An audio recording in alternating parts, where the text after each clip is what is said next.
Hey guys, the Super Review Show for an episode of Rock Talk. This show, I break down albums that have anniversaries or the album's just that good. You should definitely check out this album no matter what. And here we are today, believe it or not, talking about the very first album by the band Bon Jovi, as Bon Jovi's debut album has turned 40 years old as of today, January 21st, 2024.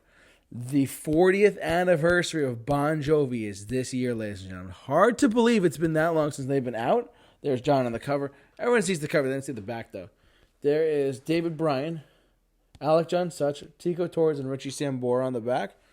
And, you know, it's funny. This is the only main hit off this album is called Runaway. You know, she's a little runaway. Do do do do do do. You know, that's a great song. But there's other really good songs on here, like Roulette. She Don't Know Me is great. Breakout. Burning for Love is great. Get Ready's great.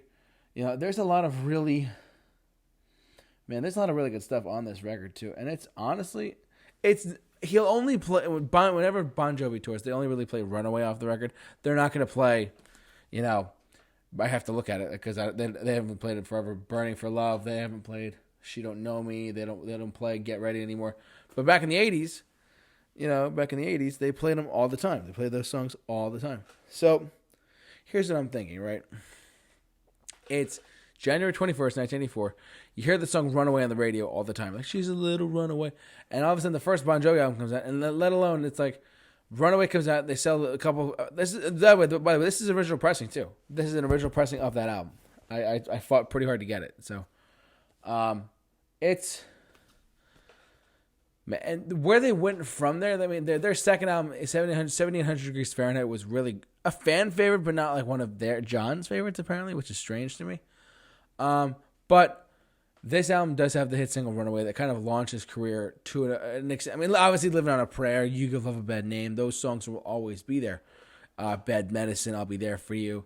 But Bon Jovi's debut album that we're talking about today, that has Runaway on it, this is the one that really started it all. Their first exposure to the public. Hey, it's Bon Jovi. Who's Bon Jovi? It's Bon Jovi with Runaway. And what I've talked about this before. I did a video about why you should listen to Bon Jovi. They have evolved so much over their career, which is I really like a lot of their stuff too, especially like the John Shanks era produced stuff, like from like Have a Nice Day and up. It's really great stuff, and the production on it's so good. Like Lost Highways, awesome. Oh my god! But let's face it, it all started with this record, and Runaway is the first track on it, and it rocks hard. It's interesting how I'm talking about Lost Highway being like a country record and whatnot. Have a Nice Day being having Who Says You Can't Go Home on it, but Bon Jovi, it's funny, man. They're a band that started out like this with like the 80s hard rock guys, hair metal guys. I hate saying hair metal. I really hate saying that. But at the same time, that's what they started out as. And yet they became one of the biggest bands in the world. I mean, there's John on the cover and there's the band on the back. So, produced by Tony Bon Jovi, which actually I think is his third cousin, believe it or not. And Doc McGee was managing him at the time. So, the only big hit off this record is Runaway, and you know that's what kind of launched record companies to say, oh, there's this new band called Bon Jovi, let's scoop him up, let's get him. And he's been on the same record label now for I think a long time.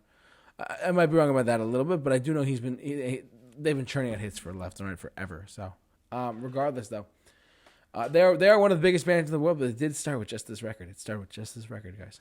But yeah, so bottom line. This record turns 40 today, January 21st, 1984, when it came out. Happy 40th anniversary to Bon Jovi's debut album. So what do you guys think? Have you heard this record? Have you heard Runaway? Have you heard some of the deeper cuts on the record? Please let me know what you guys are thinking about there. In the comment section below, I'd love to hear what you guys have to say about this as well. Happy 40th anniversary to the Bon Jovi album, the debut album by Bon Jovi. Obviously, they went in a completely... They've evolved over time, and they've done a lot of great things since then, but this is the one that started it all. So anyways, thanks so much for watching. Like, comment, subscribe, hit the bell for notifications, and don't forget to smash the subscribe button and follow us on our social media pages as well, simply at The Super Review Show. But for all of your Rock Talk episodes, keep it locked on The Super Review Show. The J-Man is off to rock. I will see you guys later.